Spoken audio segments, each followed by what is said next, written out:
Hello friends, welcome to Gargi classes. Date आज की 2 दिसंबर 2020 और देख लेते हैं इंपॉर्टेंट आर्टिकल्स इंडियन एक्सप्रेस के एडिटोरियल एंड आइडिया पेज से। एडिटोरियल पेज पे अगर देखें तो ये फर्स्ट आर्टिकल है, ये है मेंड एंड रिपेयर, जिसमें अभी बताया हुआ है कि करंट गवर्नमेंट के पास में इस अक्टूबर मंथ के जो डेटा रिलीज़ किए गए हैं कंट्रोलर जनरल ऑफ अकाउंट्स के द्वारा कि जो ग्रॉस टैक्स कलेक्शन है वो इंक्रीज़ होता हुआ दिखाई दिया है। तो उसका यहीं पर मैं थोड़ी समरी दे देता हूं आपको, क्योंकि इस आर्टिकल के बारे में ज़्यादा डिटेल जानने की ज़रूरत है नहीं। रीज़न बीइंग क्योंकि एक महीने का डिटेल बता रहे हैं, तो एक महीने की डिटेल हमारे किसी काम की नहीं होती, बट थोड़ा सा ट्रेंड थोड़ा हमें समझने में आ जाएगा तो एक प्लान आउट हो जाता है दिमाग में कि हाँ आगे क्या करना चाहिए गवर्नमेंट को और क्या हो सकता है। ठीक है, तो कंट्रोलर जनरल ऑफ अकाउंट्स ने अभी जो डेटा रिलीज़ किया है उसमें ये पता पड़ा है कि अक्टूबर मंथ में ग्रॉस टैक्स कलेक्शन है वो इंक्रीज़ हुआ है। नंबर 1, इसमें आप देखोगे इनडायरेक्ट टैक्स कलेक्शन ज़्यादा हुआ है। इनडायरेक्ट टैक्स कलेक्शन में इंपॉर्टेंट चीज़ क्या क्या है, जैसे सेंट्रल जीएसटी, एक्साइज और कस्टम, इनके अंदर ज़्यादा इंक्रीमेंट देखा गया है अक्टूबर मंथ में। ठीक है, जबकि डायरेक्ट टैक्स कलेक्शन की बात की जाए तो उसमें भी कहीं ना कहीं थोड़ा सा बेटरमेंट इंप्रूवमेंट देखा गया है, जिसमें पर्सनल इनकम टैक्स जो है ना, पर्सनल इनकम टैक्स वो तो इंक्रीज हुआ है, बट कॉरपोरेट टैक्स है उसमें रिडक्शन देखा जा रहा है लगातार अभी भी, क्योंकि कॉरपोरेट्स का आपको पता है कोई इकोनॉमिक एक्टिविटीज़ ही परफॉर्म नहीं हो रही है, तो उसका तो असर देखो सीधा सीधा पड़ेगा। इसके अलावा अगर गवर्नमेंट के खुद के जो कहते हैं ना कि नॉन टैक्स रेवेन्यू कलेक्ट करने का जो तरीका था, नॉन टैक्स पैसा जो नॉन टैक्स वे में जो सोर्सेज थे उनसे पैसा निकालना, वो अपने आप में अभी भी कंसर्न बना हुआ है, क्योंकि डिसइन्वेस्टमेंट का टारगेट बजट में किया गया था कि भाई डिसइन्वेस्टमेंट कर लेंगे 2.1 लाख करोड़ का, पर अभी तक आप देखोगे केवल 6,178 करोड़ रुपए का ही डिसइन्वेस्टमेंट हो पाया है। तो यहाँ पर बहुत ज़्यादा कंसर्न है। और नॉन टैक्स में अगर कोई फ़ी है, कोई चार्जेस लगाती है गवर्नमेंट, वो भी अब नहीं लगा पा रही है। तो गवर्नमेंट के पास में जो डिसइन्वेस्टमेंट और नॉन टैक्स सोर्सेज से जो रिवेन्यू आनी होती है, जो पैसा आना होता है, उसमें कमी देखी जा रही है। इसका असर कहाँ पे देखा जा रहा है, तो कहने का मतलब क्या हो गया कि इनडायरेक्ट टैक्सेस में सेंट्रल जीएसटी, एक्साइज और कस्टम, इनमें तो इंक्रीमेंट है। डायरेक्ट टैक्सेस में अगर देखिए तो पर्सनल इनकम टैक्स है उसमें तो इंक्रीमेंट है, बट कॉरपोरेट टैक्सेस में रिडक्शन है।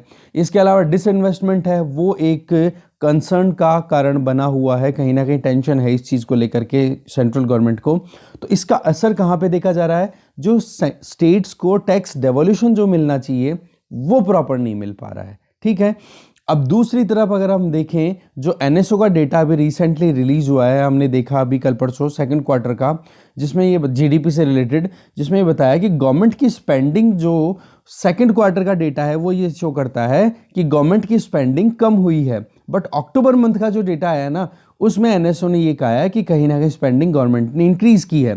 तो यहाँ पर पॉइंट ये निकल के आता है कि धीरे धीरे चलो ठीक है, टैक्स कलेक्शन या फिर रेवेन्यू कलेक्शन अगर गवर्नमेंट के पास में इंक्रीज होता है तो उससे क्या होगा, स्पेंडिंग बढ़ेगी, और गवर्नमेंट की स्पेंडिंग बढ़ेगी तो इकोनॉमी में कहीं ना कहीं एक इम्पल्स का काम करेगी, स्टिमुलस का काम करेगी, और इसका एक वर्चुअस साइकिल चल पड़ेगी। तो जो आज मंदी का जो दौर सा बना हुआ है, डिमांड की कमी है, लोगों के पॉकेट्स में जो पैसे पहुंचेंगे, गवर्नमेंट जब पैसा खर्च करेगी तो उसका असर फिर बाद में एक साइक्लिक वे में मिलेगा। तो ये अच्छी बात है। ठीक है, तो मेन चीज़ थी वो मैंने आपको यहीं पे बता दिया। आप रीड आउट करना चाहो एक बार रीडिंग जरूर मार देना। ये second article that is about ripple of uncertainty, कि ईरान में अभी जिस तरीके से न्यूक्लियर मास्टरमाइंड की जो डेथ हुई, असैसिनेशन हुआ, अभी तक किसी ने रिस्पॉन्सिबिलिटी नहीं लिया, और रिस्पॉन्सिबिलिटी नहीं लिया है तो ईरान में भी कहीं ना कहीं एक डोलड्रम सा चलता हुआ दिखाई दे रहा है कि हसन रूहानी तो ये कह रहे हैं कि हम जल्दी से कोई सही टाइम सही जगह पे देख करके हम अटैक करेंगे हसन रूहानी, वहाँ के जो प्रेसिडेंट है ईरान के वो, जबकि वहीं पर एक इंटरनल ग्रुप है वो ये कहता है कि भाई इमीडिएटली अभी की अभी रिस्पॉन्ड करो, जबकि अभी तक किसी भी कंट्री ने रिस्पॉन्सिबिलिटी नहीं ली है। बस केवल एलिगेशंस लग रहे हैं कि हाँ इजराइल ने सऊदी अरब का सपोर्ट करते हुए, या सऊदी अरब ने इजराइल का सपोर्ट किया, और इजराइल की जो इंटेलिजेंस एजेंसी है मोसाद, उसने अटैक करवाया है। अब यहाँ पर एक तो ये पॉइंट आ जाता है कि ईरान के दिमाग में क्या चल रहा है। दूसरा यहाँ पर ये कि ट्रंप जो जैकपुआ का जो एग्रीमेंट हुआ था 2015 में, उससे ट्रंप ने विड्रॉ कर लिया था खुद को। तो अब ये पॉइंट आ जाता है कि अब ईरान के साथ में जो बाइडेन एडमिनिस्ट्रेशन इस एग्रीमेंट में फिर से आता है या फिर नई कोई न्यूक्लियर डील होती है, तो उसमें देखो सऊदी अरब और इजराइल के इंटरेस्ट कहीं ना कहीं स्टेक पे आ जाते हैं अगर ईरान के साथ में यूएसए के रिलेशन अच्छे होते हैं। तो इन चीज़ों को अब देखना होगा कि आगे होता है क्या। ठीक है, चीज़ें हमने अच्छे से कल सी राजा मोहन का जो आर्टिकल आया था वो हमने डिटेल में देखा था, इसलिए कुछ ज़्यादा लगा नहीं, क्योंकि वेस्ट एशिया में जो भी एंगल चल रहा है वो हमने पूरा डिटेल में देख लिया। एक बार रीडिंग मारना चाहो देख लो, बाकी ज़्यादा कुछ है नहीं। ये वाला आर्टिकल बिल्कुल काम का नहीं है। ये वाला आर्टिकल आप देखना चाहो देख लो, मुझे लगा नहीं कुछ काम का। ये वाला आर्टिकल है दैट इज़ अबाउट फार्मर्स की जो डिमांड है उसको कैसे आंसर किया जा सकता है। इस आर्टिकल को देखेंगे, कुछ चीज़ें रिपीट होंगी बट एक नया पर्सपेक्टिव देखने को मिलेगा कि किस तरीके से ये सेटलमेंट किया जा सकता है। नंबर 1 इस पेज पे। दूसरा पेज है, इस पे ये आर्टिकल है, ये भी फार्मर्स के कंसर्न्स को लेकर की है, बट इसमें कुछ 2 से 3 पॉइंट इतने अच्छे मिलेंगे हमें जो कि हम आराम से नोट डाउन करेंगे और काम आ सकते हैं वो हमारे लिए। ठीक है, वही फार्मर्स के कंसर्न से रिलेटेड ही है। और ये वाला आर्टिकल है दैट इज़ अबाउट कि कैसे भी करके मैरिजुआना या मैरिजुआना जिसको बोलते हैं, जिसमें चरस गांजा अफीमी आ जाते हैं, बोला इनको आप लीगल कर दो, अलाउ कर दो। तो क्या है यहाँ पर आर्ग्यूमेंट दिए जा रहे हैं, पूरा डिटेल आउट समझने की कोशिश करेंगे। ये आर्टिकल फिर से वही issue interfaith religion, interfaith marriages या इंटर रिलीजन मैरिजेज, उनको एक तरीके से इलीगल बनाना, वो सारी चीज़ें बिल्कुल काम का नहीं है आर्टिकल। ठीक है, तो इस तरीके से आज हम 3 आर्टिकल्स करेंगे, 2 आइडिया पेज से हो गया और एक हो गया आपका एडिटोरियल पेज से। तो चलिए डिस्कशन स्टार्ट करते हैं। फर्स्ट आर्टिकल है आंसरिंग फार्मर्स नॉक। ये आर्टिकल लिखा गया है अशोक गुलाटी जी के द्वारा। फार्मर्स ने प्रोटेस्ट किया, सेंटर ने अभी जो रिसेंटली फार्म लॉज एक तरीके से अभी एनेक्ट किए तो उसके अगेंस्ट में, और दिल्ली की हाईवेज को या नेबर स्टेट्स की जो कनेक्शन की जितनी भी लाइंस हैं उन सबको कहीं ना कहीं ब्लॉक करने की कोशिश की गई है।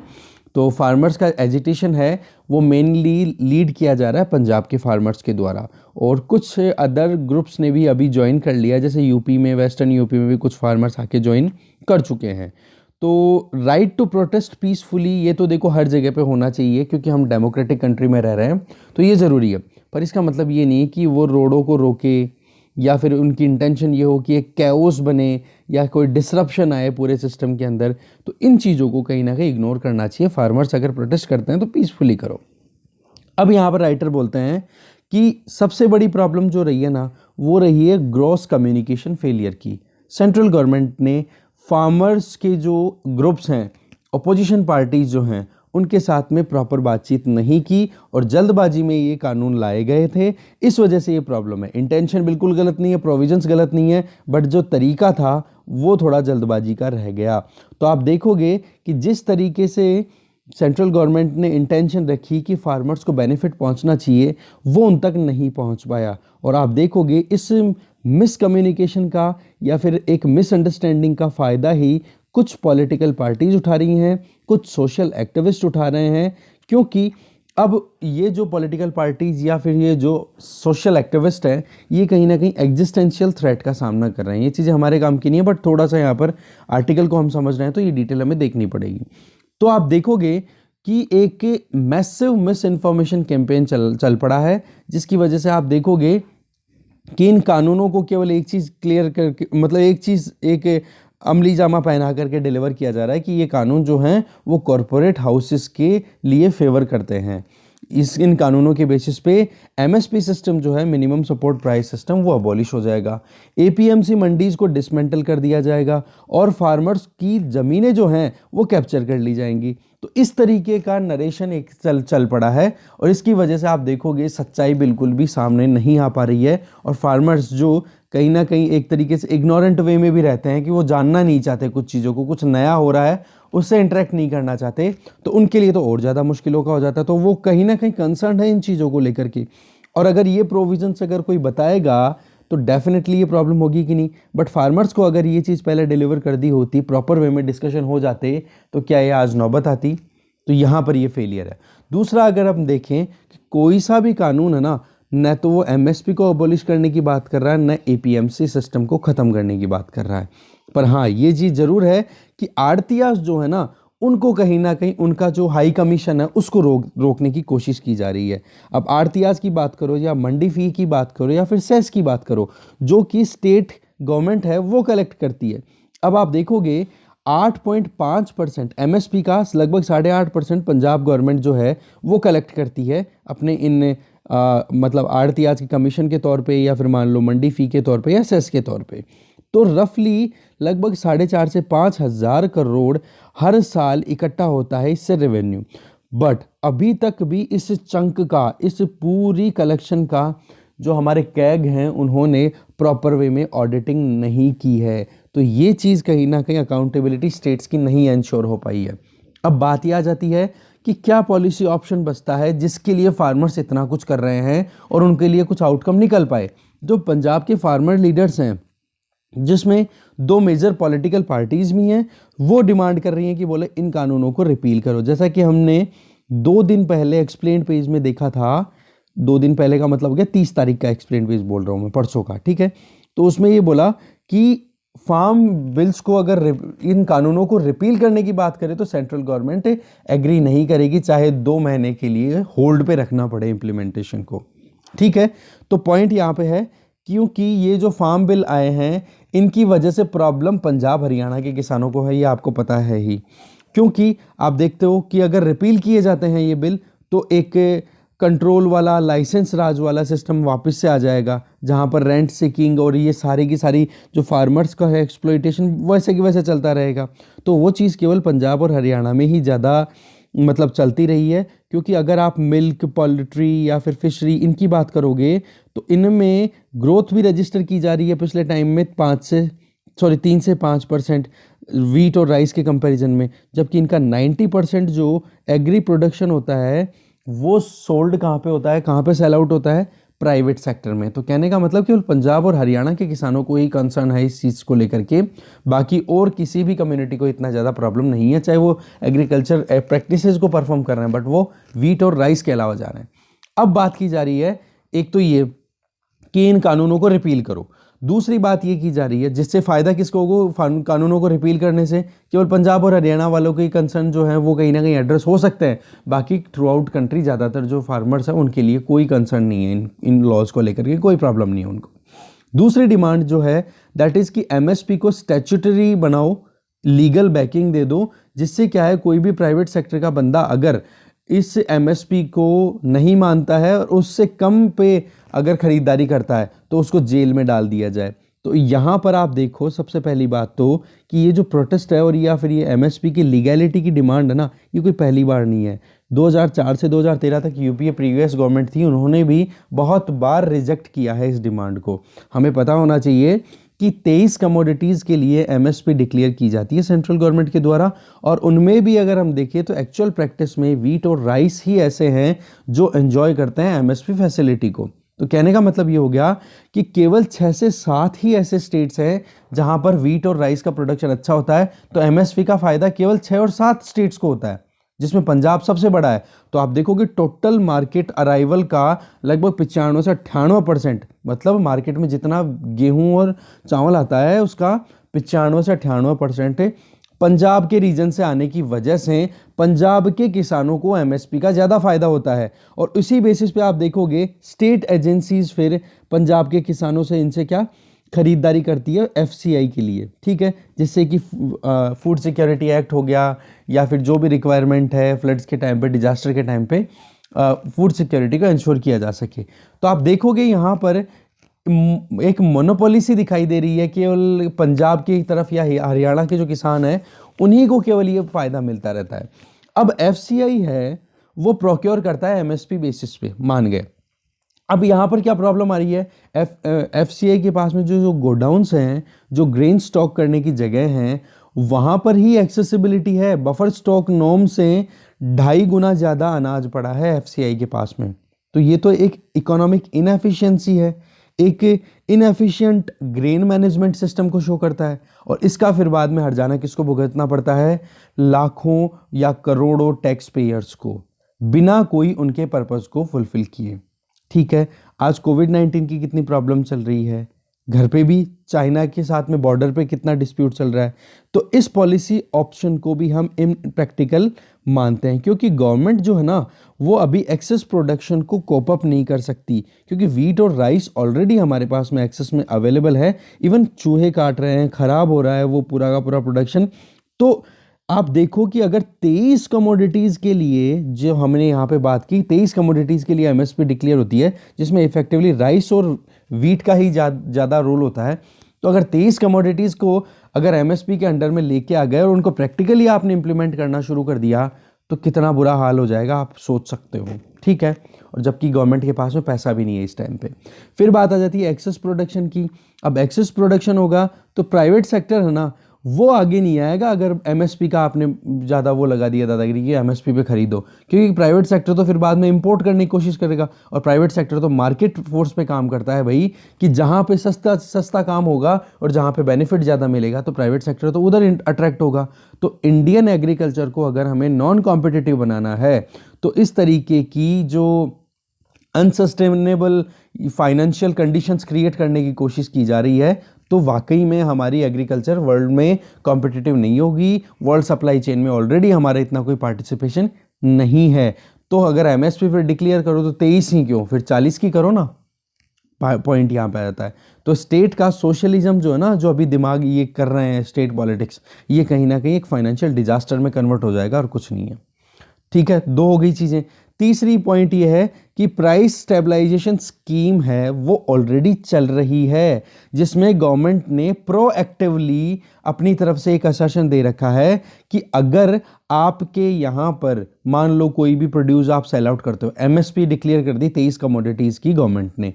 अब उन 23 का जो सेल आउट हो रहा है या मार्केट में प्राइस है वो अगर अचानक से ड्रास्टिकली 20% कम हो जाता है एमएसपी से कम, ठीक है, तो फिर गवर्नमेंट अचानक से वहां पर एंटर हो जाएगी और नाफेड जो है ना, नाफेड टाइप एजेंसीज, वो वहां पर पल्सेस की, ऑयल सीड की, इनकी प्रोक्योरमेंट करती है ऑलरेडी। कहने का मतलब ये है कि एक बैकिंग दे रखी है कि भाई अचानक से सरप्लस ज़्यादा हो गया, मान लो मतलब सरप्लस में प्रोडक्शन हो गया, तो उस केस में एमएसपी से नीचे जाएगी प्राइसेस। अगर मार्केट में सप्लाई ज़्यादा है तो डेफिनेटली प्राइस तो नीचे जाएगी।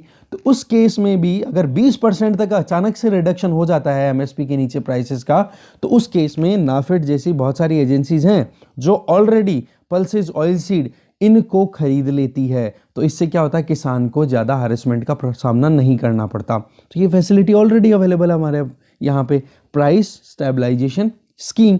इसी तरीके से आप देखोगे कमोडिटी डेरिवेटिव्स का अगर यूज़ करें, ठीक है, कमोडिटी डेरिवेटिव एक्सचेंज का यूज़ करें तो फार्मर्स को एक तरीके से एक ऑप्शन दिया हुआ है, पुट ऑप्शन। मतलब वो फार्मर्स जो हैं वो खरीद सकते हैं पुट ऑप्शन को, कि भाई वो खुद जो बुआई कर रहे हैं क्रॉप की, उसके पहले ही ये फाइनलाइज कर ले कि वो एमएसपी पे ही जाना चाहते हैं या फिर एमएसपी के अलावा भी वो कुछ ऑप्शंस को एक्सप्लोर करना चाहते हैं। तो ये उनका खुद का कॉल हो सकता है। तो ये चीज़ तो ऑलरेडी गिवन है। और हार्वेस्ट के टाइम पे मान लो कि एमएसपी से नीचे अगर प्राइसेस चल जाती है तो गवर्नमेंट है ना कंपनसेट करने के लिए, तो इसमें प्रॉब्लम कहाँ आ रही है। तो ये अपने आप में एक फिजिबल ऑप्शन है और इस पर कहीं ना कहीं ज़्यादा ध्यान देने की ज़रूरत है। तो ये चीज़ आप ध्यान रखना, कौन सी, प्राइस स्टेबलाइजेशन स्कीम। इसके अलावा फोर्थ ऑप्शन यहाँ पे बता रहे हैं कि एमएसपी को डिसेंट्रलाइज कर दो। बोला ना तो प्रोक्योरमेंट पे माथा लगाओ, ना स्टॉकिंग पे, ना पब्लिक डिस्ट्रीब्यूशन सिस्टम पे, क्योंकि बहुत सारे स्टेट्स में और एक्टिविस्ट लगातार डिमांड कर रहे हैं और बात भी आ रही है कि एग्रीकल्चर मार्केटिंग जो है वो स्टेट सब्जेक्ट है। तो भाई ये तीन कानून ही क्यों, फिर सेंटर का रोल होना ही नहीं चाहिए। सेंटर का तो ज्यूरिसडिक्शन ही नहीं है, फिर एमएसपी या फिर वो एफसीआई के थ्रू जो प्रोक्योरमेंट होता है वो क्यों करते हो। फार्मर्स को जो सब्सिडी दी जाती है वो क्यों देती है फिर सेंट्रल गवर्नमेंट। अगर पीडीएस सिस्टम को चलाना ही है तो वहाँ पर तो एग्रीकल्चर मार्केटिंग का पूरा रोल है, तो स्टेट्स को ही फिर बाद में फ्रीडम दे दो ना। क्यों फिर बाद में वीट राइस का ही क्यों, हर एक सेक्टर के अंदर ही गवर्नमेंट को खुद को रिसीड कर लेना चाहिए कि हाँ भैया फर्टिलाइजर में भी है, जो कुछ भी है तुम तुम्हारे हिसाब से काम करो, सेंट्रल गवर्नमेंट केवल फैसिलिटेट कर सकती है। तो यहाँ पर राइटर एक चीज़ बोलना चाह रहे हैं कि यहाँ पर एक अच्छा फॉर्मूला निकल के आ सकता है कि सेंट्रल गवर्नमेंट 1000 करोड़ रुपए अलोकेट करे फूड सब्सिडी के लिए, जो कि स्टेट्स में उनकी परफॉर्मेंस के अकॉर्डिंग उनको कह दे भाई तुम ही प्रोक्योर करो, तुम ही स्टॉकिंग करो और तुम ही बाद में उनको जो तुम्हारे प्रॉब्लम कर मतलब जो तुम्हारे सोसाइटी के सेक्शंस प्रॉब्लम का सामना कर रहे हैं उनको डिलीवर करो। तो 1000 करोड़ रुपए तो बोला इसके लिए दे दो, पीडीएस सिस्टम के लिए 1000 करोड़ रुपए आप प्रोवाइड कर दो, सेंट्रल गवर्नमेंट प्रोवाइड कर दे स्टेट्स को फर्टिलाइजर सब्सिडी के तौर पे कि भाई ये 1000 करोड़ रुपए लो और आप अपने हिसाब से अपने स्टेट की जो डिमांड है उसको फुलफिल करो। फिर इसके बाद में बोल रहे हैं कि नरेगा जैसी स्कीम के लिए भी चलो 1000 करोड़ रुपए और दे दो। और इस तरीके से क्या होगा कि 3000 करोड़ रुपए के लिए जो फाइनेंस कमीशन है वो प्रॉपर वे में एक फॉर्मूला तैयार करे और परफॉर्मेंस बेस्ड स्टेट्स को अलोकेशन दे दी जाए। तो इससे क्या हो जाएगा, सेंट्रल गवर्नमेंट का रोल न तो एमएसपी पे है, न पीडीएस में है, न फर्टिलाइजर सब्सिडी पे है, न नरेगा पे है। अब सब कुछ इंडिपेंडेंटली स्टेट्स को प्रॉपर डिसेंट्रलाइज्ड वे के अंदर उनको हैंड ओवर कर दो, और यही ट्रू डिसेंट्रलाइजेशन होगा, जिसमें आप ग्राउंड वर्क अच्छे से किया जा सके, स्टेट गवर्नमेंट अपने हिसाब से काम आगे कर पाए। ठीक है, तो ये चीज़ एक्सेप्टेबल होगी कि नहीं फार्मर लीडर्स को, वो देखने वाली बात है। The time will tell. ठीक है, नेक्स्ट आर्टिकल देखते हैं। नेक्स्ट आर्टिकल भी वही है, so the seed of trust, वही चीज़। ये आर्टिकल सुखपाल सिंह जी ने लिखा है। बोल रहे हैं कि पंजाब में एक स्पेसिफिक प्रोटेस्ट देखने को मिला है। दो तो नए बिल कौन से थे, एक तो हो गया आपका ये एपीएमसी मंडीज़ को बाईपास करना, और दूसरा है कॉन्ट्रैक्ट फार्मिंग को प्रमोट करना, और तीसरा है अमेंडमेंट जो कि एसेंशियल कमोडिटीज़ एक्ट में लाया गया। तो यहाँ पर बहुत सारे इश्यूज़ हैं जिनके बारे में बोल रहे हैं कि मिसअंडरस्टैंड किया गया है।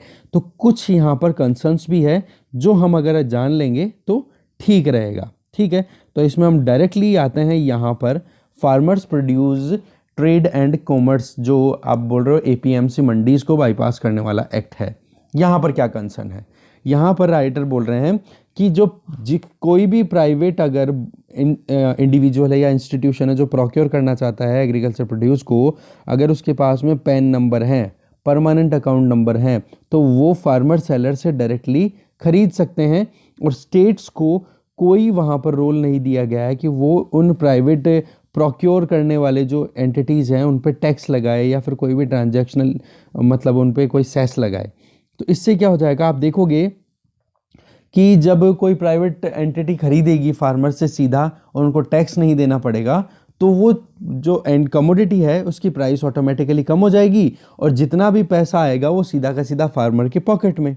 तो आप देखोगे बायर्स यहाँ पर कहीं ना कहीं लोअर कॉस्ट करने की कोशिश करेंगे, और फार्मर्स जो हैं वो कहीं ना कहीं उनकी पैसा बच जाएगा, तो फार्मर्स को भी फ़ायदा हो जाएगा क्योंकि टैक्स नहीं देना पड़ रहा है उन लोगों को, बायर्स को।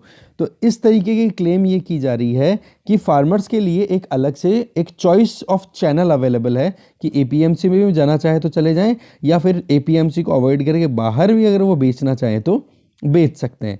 बट यहाँ पर राइटर जो हैं वो एक चीज़ बड़ी क्लियर बोलना चाह रहे हैं कि ये कहीं ना कहीं मिसप्लेस्ड है, क्योंकि मेजॉरिटी ऑफ फार्म प्रोड्यूस है ना पूरे इंडिया में, ये हमें पता है, ये एपीएमसी मंडीज़ के थ्रू नहीं जाता, और पैन कार्ड के बेसिस पे अगर एग्रीकल्चर प्रोड्यूस को कोई खरीद सके तो हर एक सिचुएशन में वो कहीं ना कहीं आपके पास अवेलेबल है। जैसे डेयरी प्रोडक्ट देखा, फिशरी हमने प्रीवियस आर्टिकल में देखा, तो इस तरीके के प्रोविज़न की तो बोले ज़रूरत ही नहीं थी। बोले एक चीज़ तो ये, फिर कॉन्ट्रैक्ट फार्मिंग पे आते हैं।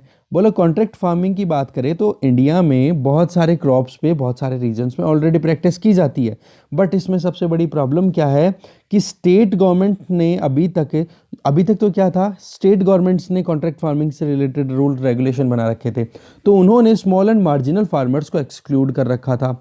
और दूसरा आप देखोगे वन साइडेड कॉन्ट्रैक्ट्स हुआ करते थे, जिसमें कि जो प्रो कॉन्ट्रैक्टिंग एजेंसी, कहने का मतलब जो कॉरपोरेट्स थे उनको ज़्यादा फेवर करना, चाहे वो पेमेंट में डिले कर रहे हो या फिर रिजेक्शन भी करने का अगर फार्मर के पास में कोई राइट नहीं हो तो फिर वो कैसी कॉन्ट्रैक्ट फार्मिंग। तो कहने का मतलब ये है कि कॉन्ट्रैक्ट फार्मिंग ऑलरेडी है, ठीक है, बहुत सारे स्टेट्स में, बट उनका पुअर रेगुलेशन है स्टेट गवर्नमेंट्स के द्वारा जो लॉ बनाया हुआ। तो ज़रूरत थी कि एक रॉबस्ट कॉन्ट्रैक्ट फार्मिंग रेजोल्यूशन लाया जाए, और उसको कहीं ना कहीं फुलफिल करने के लिए ये जो एक्ट है, that is farmers empowerment and protection agreement on price assurance and farm service act, ये लाया गया है। बट इसमें आप देखोगे, इसमें एफपीओज, फार्मर्स प्रोड्यूसर ऑर्गेनाइजेशंस को फार्मर्स की तरह ट्रीट कर रहे हैं। अब आप यहाँ पे देखो कि फार्मर्स की तरह एफपीओ जो ग्रुप है उसको अगर आप कंसिडर कर रहे हो, तो वहाँ पर आप देखोगे सप्लाई साइड में रेस्ट्रिक्शंस आ जाती है। कैसे? क्योंकि कोई भी फार्मर प्रोड्यूसर ऑर्गेनाइजेशन है ना, कोई भी फार्म प्रोडक्शन एक्टिविटी में इंडल्ज नहीं है। कहने का मतलब, मान लो ये 5 छोटे छोटे फार्मर्स हैं, इनका एक ग्रुप बन गया, और फिर इसके बाद में ये कुछ प्रोडक्शन करते हैं और फिर वो सेल आउट करते हैं, तब तो देखो ये फार्मर प्रोड्यूसर ऑर्गेनाइजेशन एक फार्मर की तरह काम कर रही हैं। बट अभी जो एग्जिस्टिंग रियलिटी है वो क्या है कि 5 फार्मर अपने अपने खेतों में अलग अलग प्रोडक्शन करते हैं, और फिर बाद में मार्केट में जो कुछ भी होता है उसको डील करने के लिए साथ में आते हैं। तो फार्मिंग एक्टिविटी नहीं है, पोस्ट फार्मिंग एक्टिविटीज़ में ये साथ में आ रहे हैं। ठीक है, तो ये चीज़ यहाँ पर आ रही है कि जो अभी करंट जो गवर्नमेंट ने लेकर के आई है कॉन्ट्रैक्ट फार्मिंग, उसमें सबसे बड़ी प्रॉब्लम है कि एफपीओज को फार्मर तो कंसीडर कर रही है, बट एफपीओज कोई भी फार्मिंग एक्टिविटीज में मतलब एक तरीके से कोई एक्टिविटी परफॉर्म नहीं करती। तो ये कॉन्ट्रैक्ट फार्मिंग है ना, यहाँ पर एक तो ये प्रॉब्लम है कि एफपीओज को आपने फार्मर कंसीडर किया पर वो फार्मिंग एक्टिविटीज परफॉर्म नहीं कर रही हैं, ठीक है। दूसरा ये हो गया कि यहाँ पर कॉन्ट्रैक्ट फार्मिंग एक्ट में कोई रेमेडी नहीं दी हुई है। मान लो अगर कंपनी है, कोई भी कॉरपोरेट है, वो अगर कॉन्ट्रैक्ट को कैंसिल करता है तो फार्मर्स के लिए कोई रेमेडी अवेलेबल नहीं है। तो इसमें आप देखोगे तो जो फार्मर अपनी मेहनत करके जो प्रोड्यूस डिलीवर कर रहा है और उसमें अगर बीच में कॉरपोरेट्स निकल जाते हैं तो वहाँ पर वो सिक्योरिटी देनी ज़रूरी है। तो दो यहाँ पे कंसर्न्स आ गए। दो, एक आर्टिकल का पहला का देखा कि बोले इसकी ज़रूरत नहीं थी, और दूसरे की ये बोल रहे हैं कि एफपीओज को अगर फार्मर मानते हो तो उनको फार्मिंग एक्टिविटी में इन्वॉल्व तो कराओ। और दूसरा इसी में कॉन्ट्रैक्ट फार्मिंग वाले में इशू क्या है कि कॉन्ट्रैक्ट फार्मिंग अगर कैंसिल करते हैं कोई भी कंपनी वाला तो वहाँ पर कोई भी रेमेडी अवेलेबल नहीं है फार्मर्स के लिए। फिर राइटर बोलते हैं, बोले कि इसके अलावा भी कुछ प्रॉब्लमेटिक एस्पेक्ट्स और हैं एक्ट के, क्योंकि इसमें बोल रहे हैं कि जो भी स्पॉन्सर है जैसे कॉरपोरेट है तो उनको कुछ और एक्स्ट्रा चार्जेस या एक्स्ट्रा फी देनी पड़ेगी, क्योंकि मिनिमम गारंटीड प्राइस जिसके बेसिस पे एग्रीमेंट हो गया वो तो ठीक है, बट एक प्रीमियम भी देना पड़ेगा जिसको हम बोनस भी बोल सकते हैं। और वो बोनस जो होगा ना वो एपीएमसी या फिर ई ट्रेडिंग प्राइसेस से लिंक्ड होना चाहिए। तो राइटर एक बोल रहे हैं कि भाई कॉन्ट्रैक्ट फार्मिंग में अगर आप बाउंड कर रहे हो किसी भी कॉन्ट्रैक्टर को तो वो कहाँ से फिर कॉन्ट्रैक्ट फार्मिंग रह जाएगी, ये तो इस कॉन्सेप्ट के अगेंस्ट चला गया।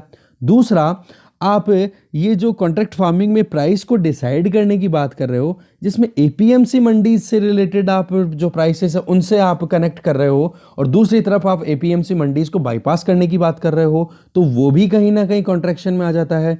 तो राइटर यहाँ पे बोल रहे हैं कि ये जो इंटीग्रेशन है ना कॉन्ट्रैक्ट फार्मिंग में एपीएमसी मंडीज से जो प्राइस लिंक है ये भी कहीं ना कहीं इररिलेवेंट दिखाई दे रहा है अगर इस टाइम पे अगर देखा जाए तो गवर्नमेंट को जाना चाहिए 2003 का जो मॉडल एपीएमसी एक्ट है ना उसमें एक, मैं आपको बता दूं, नीति आयोग का एक डॉक्यूमेंट आया हुआ है, आप देखना नीति आयोग का, जिसमें 3 साल 5 साल और 10 साल का प्रोग्राम पूरा डिटेल है, वो आप जरूर डाउनलोड कर लेना, ठीक है। मैं कोशिश करूंगा उसकी पीडीएफ आपको उस पर अवेलेबल हो जाए टेलीग्राम चैनल पे, टेलीग्राम चैनल करंट अफेयर वाला, ठीक है। उस पर जो गार्गी क्लासेस सीए है जिसका लिंक डिस्क्रिप्शन बॉक्स में गिवन है उसी पे मिलेगा, मैं आज वो अवेलेबल करा दूंगा। वो डॉक्यूमेंट आप जरूर पढ़ना, वो बहुत इंपॉर्टेंट है। तो बात हम कर रहे थे कि एपीएमसी मॉडल एक्ट जो है 2003 का, उसको आप मानो, उसको फॉलो करो, जहां पर कुछ मैंडेटरी प्रोविजंस भी हैं तो कुछ ऑप्शनल भी हैं। कहने का मतलब ये है कि फार्मर अपनी विल के हिसाब से काम कर पाए। 2003 का जो मॉडल एपीएमसी एक्ट है उसमें ये बताया हुआ है कि एपीएमसी मंडीज जो होंगी वो या एपीएमसी जो हैं वो डिस्प्यूट को रिजॉल्व करने का काम करेगी। इससे क्या होता है कि फार्मर्स देखो फेमिलियर होते हैं इन मंडियों से, ठीक है, और मंडियों में आप देखते हो लाइसेंस अवेलेबल होता है ट्रेडर को या फिर किसी भी कमीशन एजेंट को, तो उसकी रिस्पॉन्सिबिलिटी हो जाती है कि फार्मर्स के कंसर्न को वो एड्रेस करे। तो काउंटर पार्टी की रिस्क एश्योरेंस आ जाती है वहां पर। इसी तरीके से आप देखोगे तो जितने भी मेजर एग्रीकल्चरल स्टेट्स हैं जहां पर एपीएमसी मंडीज हैं वो एक मल्टी स्टेक होल्डर की तरह काम करती है, जहां पर वो इलेक्टेड बॉडीज होती हैं। केवल पंजाब ही एक ऐसा स्टेट नहीं है जहां पे पिछले 40 सालों से एपीएमसी मंडीज के अंदर इलेक्शंस होते हैं। आप देखोगे इससे बढ़िया कोई और प्रोविजन हो नहीं सकता है जहां पर फार्मर्स के कंसर्न्स को कहीं एड्रेस किया जाए। तो एक ये थोड़ा सा आर्ग्यूमेंट हम लिख सकते हैं हमारे लिए एग्जाम में जब काम आ सकता है। इसके अलावा एमएसपी को लेकर के जो एप्रीहेंशन है कि प्रोक्योरमेंट को भी बंद कर देंगे, एमएसपी भी अब धीरे धीरे खत्म कर दी जाएगी, और लिंक बताया जा रहा है कि बोलो शांता कुमार कमेटी और सीएसीपी की जो रिपोर्ट्स हैं वो कहीं ना कहीं सजेस्ट कर रही हैं कि भाई प्रोक्योरमेंट में अब हमें रिडक्शन करने की ज़रूरत है, और वो भी पर्टिकुलरली एफसीआई की बात की जा रही है यहाँ पे। तो वहाँ पर तो आप देखोगे तो पंजाब के लिए तो सीधा सीधा कंसर्न हो गया, इसलिए वो सीधा रोड पे आ गए। दूसरा, हमने देखा कि आड़तीयों का जो कमीशन है वो ख़त्म करने की कोशिश कर रहे हैं, बट राइटर यहाँ पे बोल रहे हैं कि यहाँ पर एफसीआई अगर कुछ प्रोक्योर करती है तो वो एक सोशल कॉन्ट्रैक्ट बोलने की कोशिश कर रहे हैं। यहाँ पे आप देखो सोशल कॉन्ट्रैक्ट किसके बीच में, सेंट्रल गवर्नमेंट और स्टेट गवर्नमेंट के बीच में, कि स्टेट गवर्नमेंट इंश्योर करेगी कि भाई जरूरत है खाने की कमी है हमारे, तो इस वजह से स्टेट गवर्नमेंट यहाँ पे फैसिलिटेट करेगी कि चावल और गेहूं अच्छे से उपजे। अब उनका प्रोक्योरमेंट करने के लिए सेंट्रल गवर्नमेंट रेडी है और उसके लिए एमएसपी डिक्लेयर करती है। बट अब गवर्नमेंट अब धीरे धीरे एमएसपी को चलो डिसमेंटल नहीं कर रही है। कंसर्न क्या आ रहा है राइटर के थ्रू फार्मर्स का, कि अब यूनियन गवर्नमेंट इस सोशल कॉन्ट्रैक्ट से बाहर निकलना चाह रही है, और this is the root cause of this apprehension, कि अब सेंट्रल गवर्नमेंट जो है वो धीरे धीरे कहीं ना कहीं एमएसपी को भी डिसमेंटल कर देगी। तो इस चीज को एड्रेस करने की जरूरत है। रही सही में आप देखोगे तो एमएसपी के लिए लीगल बैकिंग की भी डिमांड की जा रही है, और गवर्नमेंट लगभग 23 क्रॉप के लिए हमें पता है एमएसपी डिक्लेयर करती है। और साथ में राइटर यहाँ पे बोल रहे हैं कि सीएसीपी की अगर प्रीवियस रिपोर्ट की बात करें 2017-18 की, तो उन्होंने ये कहा कि अगर हमें फार्मर्स के बीच में कॉन्फिडेंस लेकर के आना है तो हमारा जो प्रोक्योरमेंट है ना, जो भी एग्रीकल्चर प्रोड्यूस है उसका, तो उसके लिए कोई लेजिस्लेशन लाना चाहिए। तो ये अपने आप में कहीं ना कहीं एक इम्पॉर्टेंट प्रोविजन है, या फिर कह सकते हैं रिकमेंडेशन, कि बोले रिकमेंडेशन बेसिस पे ही चल रहे हो तो क्यों ना फिर सीएसीपी की 2017-18 की रिपोर्ट को आप ध्यान में रखते हो। ठीक है, the right to sell at MSP, ये इसको लाने की ला सकते हैं, मे बी लिखा हुआ है। ठीक है, तो यहां पर पॉइंट ये है कि एमएसपी की डिमांड ये की जा रही है कि भाई इसको लीगल राइट बना दो, तो ये तो देखो बिल्कुल भी सही नहीं होगा। इसकी वजह क्या है ये तो आपको भी पता होना चाहिए कि एमएसपी अगर लीगल बैकिंग होगी तो प्राइवेट प्लेयर क्यों खरीदेगा जी यहाँ पे। अब प्राइवेट प्लेयर तो कॉम्पिटिटिव मार्केट में जाएगा ना, कि कहाँ से ज़्यादा फायदा हो रहा है वहीं से खरीदेगा। अब एमएसपी अगर प्राइवेट प्लेयर के लिए बेनिफिशियल नहीं हुई तो वो यहाँ से क्यों खरीदेगा, क्योंकि अगर एमएसपी के नीचे खरीदेगा तो उसको जेल दे दोगे आप, तो वो यहाँ से अवॉइड करके क्या करेगा, बाहर से इम्पोर्ट करना शुरू कर देगा। तो वो तो फिर फार्मर्स कहाँ बेचेंगे अपने प्रोड्यूस को। तो एमएसपी को लीगल बैकिंग दो, ये तो देखो बिल्कुल भी गलत नहीं होगा। ऐसे तो हमारी जो एग्रीकल्चर है इंडिया की वो ग्लोबली कॉम्पिटिटिव नहीं रह पाएगी। प्राइवेट एग्रीकल्चर मार्केट है वो इस तरीके के डिक्टेट्स को नहीं सपोर्ट कर पाएगा। करंटली अगर प्राइवेट मार्केट की बात करें तो फार्मर्स के पास में एक लास्ट ऑप्शन की तरह से निकल के आता है कि वो पब्लिक प्रोक्योरमेंट के ऊपर ज़्यादा रिलाई करते हैं। कहने का मतलब ये हो गया कि पब्लिक प्रोक्योरमेंट जब नहीं कर पाते हैं, पब्लिक प्रोक्योर नहीं कर पाती है फार्मर प्रोड्यूस को, तो फिर बाद में वो प्राइवेट सेक्टर की तरफ अपना रुख करते हैं। तो हमें एक स्ट्रिंजेंट रूल्स लाने की ज़रूरत है। मतलब इस तरीके रूल्स जो गवर्नमेंट ने फाइन और इम्प्रिजनमेंट का अगर करते हैं तो इससे क्या होगा, एक तरीके की ऐसी सिचुएशन बन जाएगी जहां पर फार्मर्स के पास में ऑप्शन ही नहीं बचेगा कि वो बेचेंगे कैसे। इस तरीके का एक बार ट्रायल लिया था महाराष्ट्र की गवर्नमेंट ने 2018 में, और वो एपीएमसी एक्ट में कुछ चेंजेस किए थे और पता पड़ा कि ट्रेडर्स ने प्रोटेस्ट किया तो वो लॉ रिपील करना पड़ गया था। तो यहाँ पर ज़रूरत क्या है कि एमएसपी जो है ना वो देखो डिक्लेयर की जाती है पॉलिटिकली और एडमिनिस्ट्रेटिव प्रोमिजेस के बेसिस पे, कि हाँ जी हम आपको इतनी एमएसपी दिला देंगे। पॉलिटिक्स में ये चुनाव में के टाइम पे घोषणाएं कर दी जाती हैं, बट रियलिटी में अगर लीगल बेसिस आपने दे दिया तो इससे तो बहुत ज़्यादा डिसरप्शन आ जाएगा। हमारी जो एग्रीकल्चर प्रैक्टिस है वो कहीं ना कहीं प्रो एक मार्केट नहीं रह पाएगी, ठीक है, कॉम्पिटिटिव नहीं रह पाएगी। तो गवर्नमेंट ने ट्राई किया है कि कैसे भी करके हमारी जो एग्रीकल्चर है उसको लिबरलाइज किया जाए, ओपन मार्केट किया जाए, प्राइवेट प्लेयर्स जो बाई करेंगे परचेज करेंगे उनको एनकरेज किया जाए। तो इस पे हमें ध्यान देने की ज़रूरत है कि इसकी जो प्राइस है ना केवल किसानों को ना देनी पड़े, दोनों के बीच में एक बैलेंस क्रिएट होना चाहिए। ठीक है, स्मॉल एंड मार्जिनल फार्मर्स की अगर बात करें तो एपीएमसी मंडीज है वो कहीं ना कहीं एक लास्ट रिजॉर्ट की तरह काम करती है स्मॉल एंड मार्जिनल फार्मर्स के लिए, कि वो अपना जाके प्रोड्यूस वहाँ पे बेच सकें। ठीक है, एपीएमसीज को अगर उनकी इंपॉर्टेंस रिड्यूस कर दी जाती है तो वो कहीं ना कहीं घाटे का ज़्यादा हो जाएगा सौदा बजाय कि फ़ायदे के।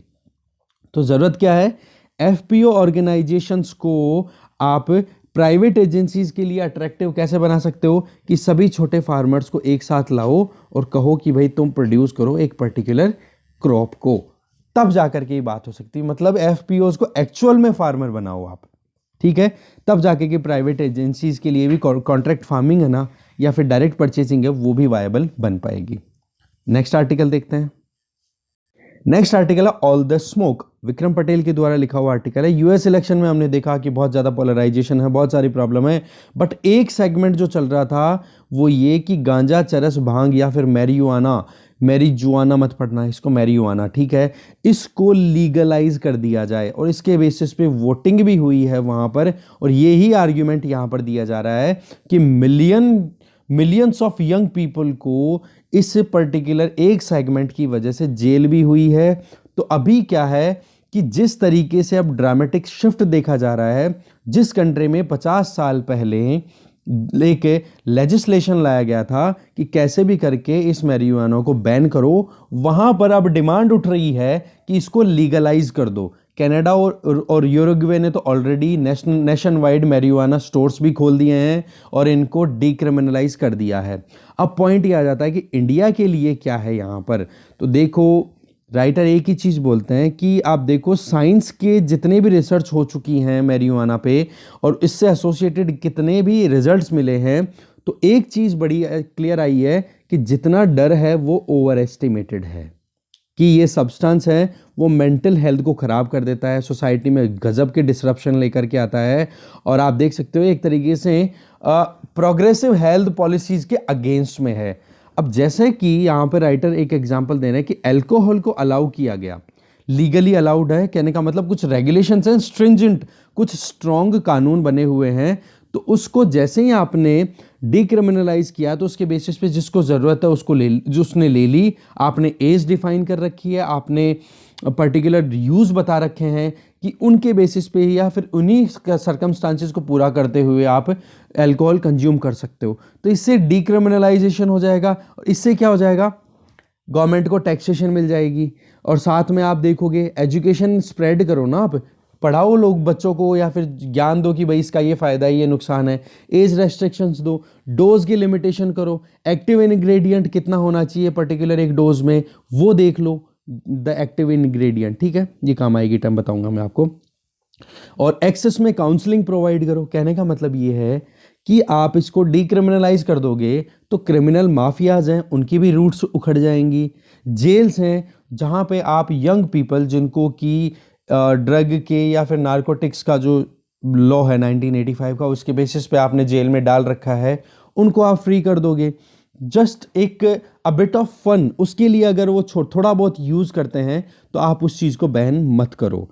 तो आप देखोगे इसके बाद में जो रियल क्रूक्स है ना उनकी तरफ ज़्यादा ध्यान दे पाएगी हमारी पुलिस, बजाय के जो यूथ थोड़ा बहुत रेगुलेटेड मैनर में अगर कंजम्पशन करते हैं तो उसको छोड़ के। तो यहाँ पर अल्कोहल के साथ में इसको कहीं ना कहीं इक्वेट करने की कोशिश कर रहे हैं राइटर, ठीक है।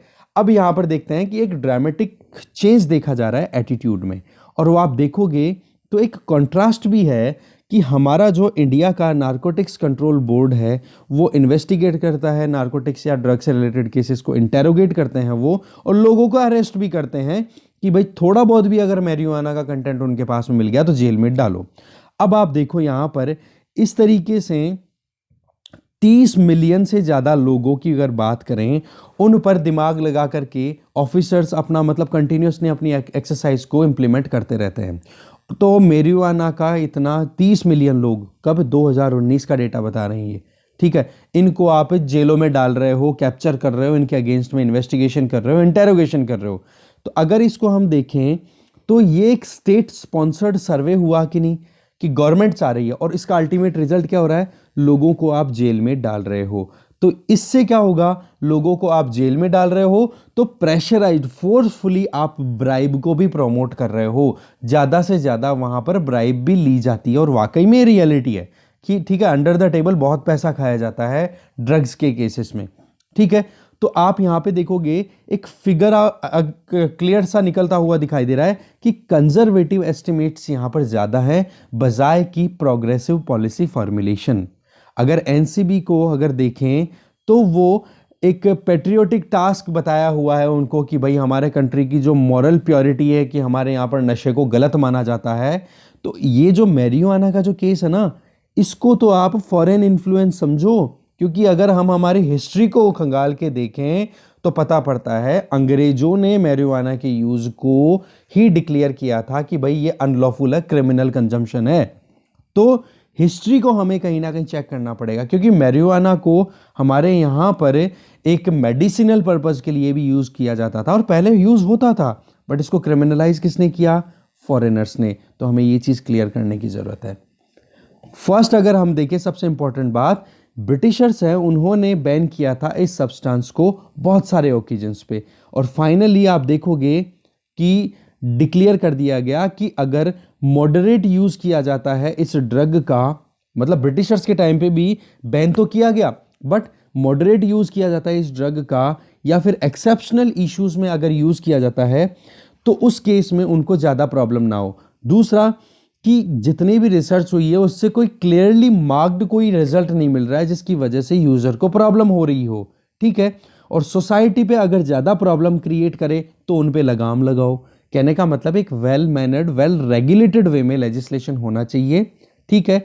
इससे क्या होगा कि आप एक जो जेलों में जो भरे हुए लोग हैं ज़्यादातर, जिसमें गांजा, चरस, भांग, इनके केसेस को आपने डाल रखा है, तो उनसे कहीं ना कहीं आप फ्री कर पाओगे, और रियल में जो क्रूक्स हैं, रियल में जो क्रिमिनल्स हैं, आप उनको टैकल कर सकते हो, ठीक है। ऐसी बहुत सारी स्टडीज़ हैं जिन्होंने ये कंक्लूजन दिए हैं कि भाई आप इतने ज़्यादा परेशान मत हो मैरिजुआना को, ठीक है। इंडिया का स्टैंड की बात करें, देखो प्रीवियसली 1961 में जैसे ही हम इंडिपेंडेंट हुए थे तो हमारे ऊपर एक फॉरेन प्रेशर बना था कि भाई मैरिजुआना को आप एक कन्वेंशन ऑन नारकोटिक ड्रग्स में एंट्री दिला दो, ठीक है।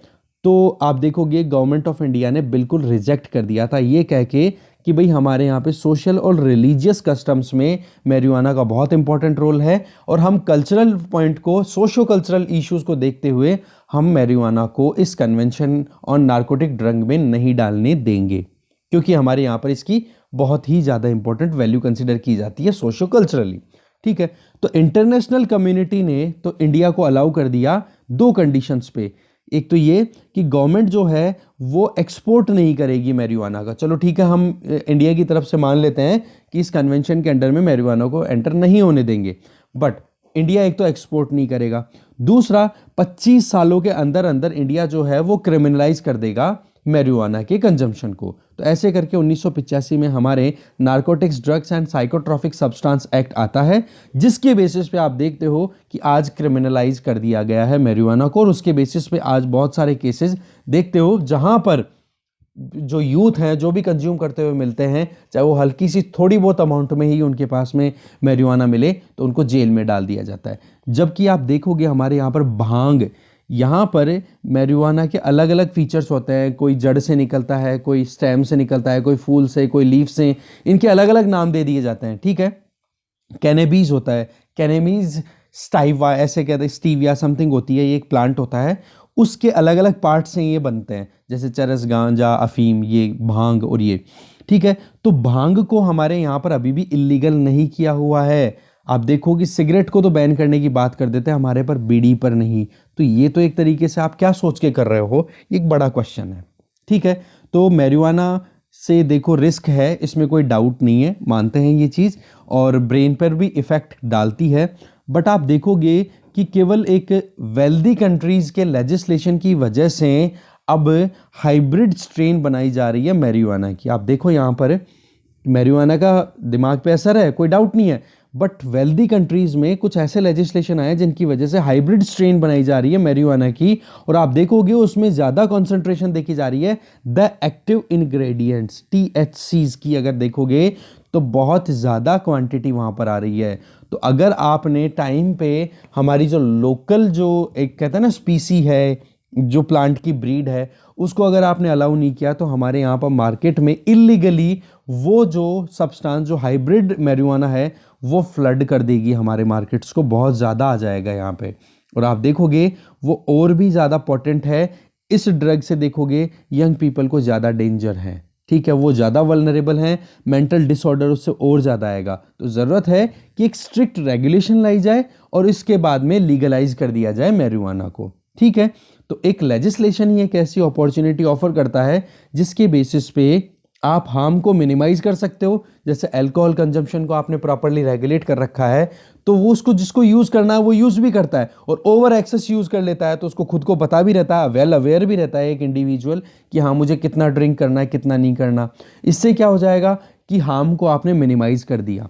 दूसरा, क्रिमिनल जस्टिस सिस्टम जो है हमारा, उस पर भी बर्डन कम कर पाओगे, और जो पुलिस है वो कुछ प्रोडक्टिव कामों में इन्वॉल्व हो पाएगी।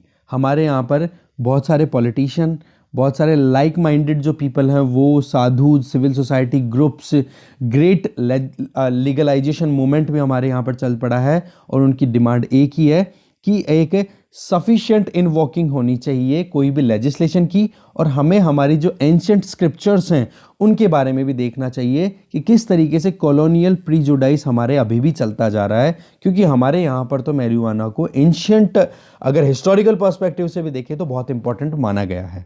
ठीक है, तो इसके लिए कानून लाओ प्रॉपर वे में और इसको लीगलाइज कर दो। ठीक है, तो डिस्कशन एंड वीडियो यहीं पे ख़त्म होता है। Thank you very much.